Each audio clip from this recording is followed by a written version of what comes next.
Hello and welcome to Clemson Football Countdown. Manny Robinson on your left, Scott Kiefer on your right, a debate on the table. Let's start the clock. Clemson enjoyed an open date last week, and they probably will need the extra time considering this week's opponent. Whenever Clemson and NC State get together, something extra always seems to happen. Y'all remember Isaiah Battle punched some guy that one year? Oh, my God. And then we had one of their coaches push Deshaun.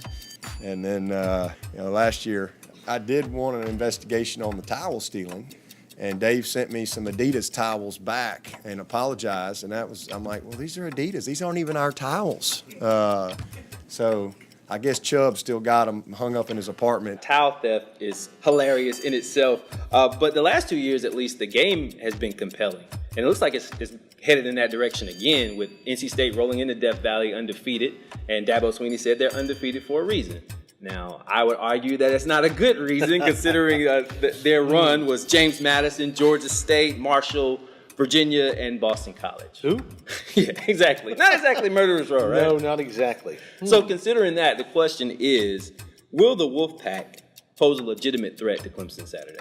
Regardless of the bad information that we have and an unimpressive resume, I think they will. I mean, even when NC State is having a bad year or a down year, when they play Clemson, they come with a little something extra. And if you look at the complete history of the series, Clemson has 24 wins by a touchdown or less. That's more than any other opponent. Close games are the norm in this series. But NC State's run, their start here, it shows why we should wait on the polls.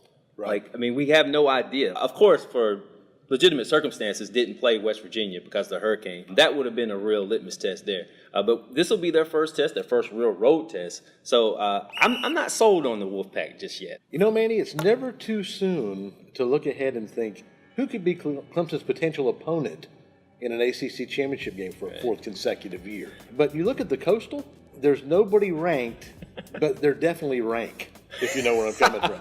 A couple weeks ago, we thought, oh, here comes Miami. Right. At least there's Miami. Then they went to Virginia last week and laid another egg. Clemson was counting on Miami as well. Yes. Because now this might be their only ranked opponent. There you go. Until they reach the college football playoff.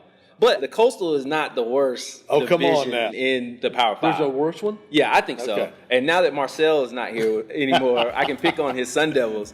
I think the Pac-12 South, you're talking about Arizona and UCLA, who have 2 wins between them. Arizona State started out pretty hot but has cooled off. Utah beat up on Stanford, but they already have 2 losses. And then at the top, you have USC. No ranked teams in there as well. Maybe we could combine the Pac-12 South and the ACC Coastal and create all these cross-country rivalries, and it would be a frenetic finish to see who could win a game. Coast to coast. There you go. Hey!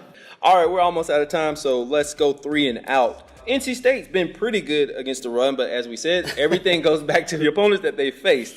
So let's set over and under at 260. Look, I didn't expect Clemson to have a rushing attack quite this efficient. They're number 4 in the country. I never projected that. Look, they're not even a triple option team. They just run the ball conventionally. Right. But they're averaging 280 a game. And NC State's defense, although it's trying to get rebuilt, hasn't shown me much. They haven't faced a true rushing threat to this point. The way Clemson's been rushing the ball and the way they can use multiple backs effectively, I'm going to say they will get 260 yards on the ground. I'm going to take the over. I think Clemson's now a team that will run first, ask questions later, and I think they're going to get their answer pretty early against NC State. 260, I think, is reachable. All right, let's go over under total points scored. Some of these have turned into Wild West shootouts, man. Let's set it at 70. 70. That sounds like a lot, but given recent history, again, it was just, several years ago when Taj Boyd and Mike Glennon had their personal little shootout. I think these 2 teams combined for 110 points that day. Wow. Which is the highest scoring ACC game in Clemson history. I don't think we're going to see that this time around, not with Clemson's defense on the field. Yeah, for that reason, exactly. I'm going to take the under.